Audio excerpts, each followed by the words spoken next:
Bonjour, bienvenue à toutes et à tous sur Cocotte TV. Aujourd'hui, nouvelle vidéo de présentation qui porte sur un boîtier CFI, une marque que nous avons découvert il y a peu, avec le Evil XT. Un boîtier qui pèse tout juste 5 kg, qui se destine aux gamers, qui est au format ATX et qui est vendu 44 €, un tarif plutôt agressif, d'autant plus qu'on a la possibilité d'avoir du hot swap sur 2 emplacements avec 2 petites cassettes 2,5 pouces. On vous propose de découvrir tout ça ensemble, c'est tout de suite, c'est maintenant, c'est sur Cocotte TV. Nous voilà donc devant ce petit Evil XT et disons-le, ce dernier ne manque pas de style, il se destine clairement aux gamers avec une face avant qui est plutôt agressive mais qui reprend les codes gamer qu'on retrouve un petit peu partout avec un châssis intégralement noir, une petite fenêtre pour pouvoir admirer la configuration en interne et du mesh.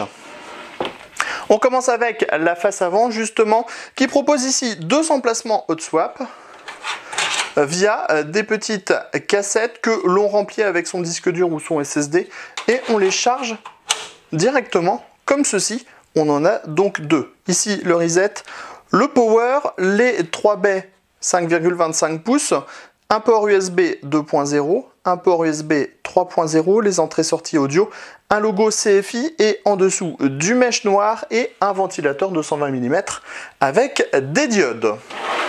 Sur le côté, on passe rapidement puisqu'on a principalement la fenêtre en plexiglas et l'emplacement 120 mm additionnel, le tout dans une porte qui est bombée pour laisser plus de place pour les ventirades CPU plus particulièrement. À l'arrière, on reste sur un schéma classique avec 2 passe-cloisons, un ventilateur de 120 mm mais avec une rétrocompatibilité 80 mm, 92 mm, l'emplacement de la plaque qui oscille de la carte mère. On a également 7 slots d'extension mais qui sont soudés, on est sur un boîtier à 44 €, on le rappelle.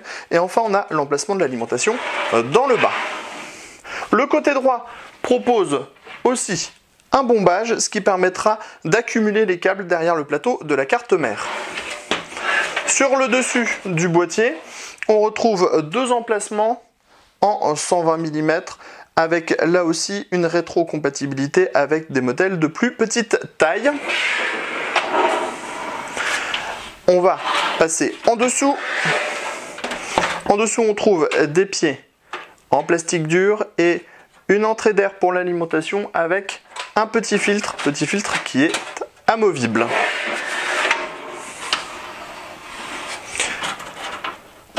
On rentre à l'intérieur de ce boîtier. 2 vis à main par panneau.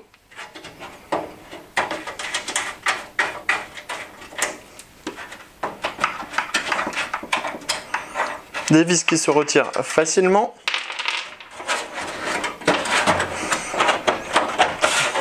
Des panneaux qui s'ouvrent sans grande difficulté.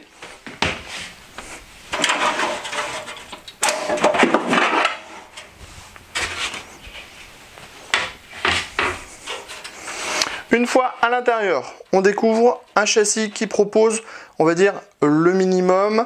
Un minimum qui est pas si mal, avec un accès backplate, des passages pour le câble management.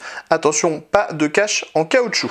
Au niveau de l'avant, on a uniquement des baies 5,25 pouces. Il faudra exploiter des adaptateurs qui sont livrés avec le boîtier dans le bundle pour pouvoir installer les disques durs. Dans le bas, on a l'emplacement de l'alimentation avec des petits patins en caoutchouc pour limiter les vibrations. Et à l'arrière, on a les 7 slots d'extension avec le ventilateur de 120 mm. Dans le haut, on retrouve de nouveau 2 emplacements en 120 mm. Et on l'aperçoit ici, on a le dispositif hot swap pour 2 disques durs 2,5 pouces. Un boîtier qui se veut donc simple mais surtout très accessible, dont on vous proposera un test très complet très prochainement sur cocotteland.com. Sur ce, on vous dit à très bientôt.